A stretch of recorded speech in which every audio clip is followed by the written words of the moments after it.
नमस्कार मित्रांनो. सिंधुदुर्ग किल्ला बांधताना काही ज्या अडचणी आल्या होत्या त्या दूर होण्यासाठी म्हणून छत्रपती शिवाजी महाराज यांनी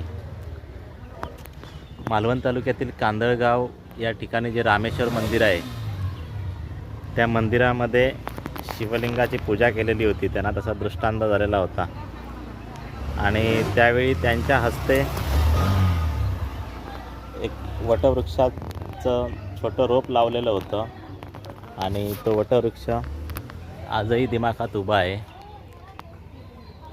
तुम्ही जर मालवणला केव्हा आलात, मालवण किंवा आंगणेवाडीला, तर तिथून कांदळगाव जवळ आहे.